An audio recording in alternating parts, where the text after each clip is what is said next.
আগামীকাল তোমাদের বাংলা দ্বিতীয় পত্র পড়াবো। পদের চ্যাপ্টার শেষ করে দিব। সবাই বই নিয়ে আসবে কিন্তু। পাল্টু তুই কিন্তু বই নিয়ে আসবি মনে করে তোর পড়া ধরব। ঠিক আছে স্যার। কেমন আছো সবাই? ভালো স্যার। আপনি কেমন আছেন? ভালো আছি। আজ তোমাদের বাংলা দ্বিতীয় পত্র বই নিয়ে আসতে বলেছিলাম। এনেছো সবাই? পাল্টু তুই আনছিস? এই রে, কাম সারছে, বই আনতেই তো ভুলে গেছি। কি রে, কথা কস না কেন? আনছি স্যার। এই তো ভালো ছেলে। পদের চ্যাপ্টার ভালো করে পড়ে আসছিস তো? হ্যাঁ স্যার। আচ্ছা তাইলে এখন বলতো, পাল্টু মিয়া আজকে বই আনতে ভুলে গেছে। এটা কোন পদ?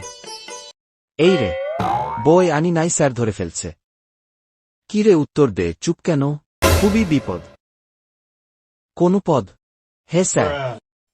হারামজাদা, তার মানে তুই আজকেও বই আনিসনি? কান ধর হারামজাদা। সারাদিন দাঁড়িয়ে থাকবি।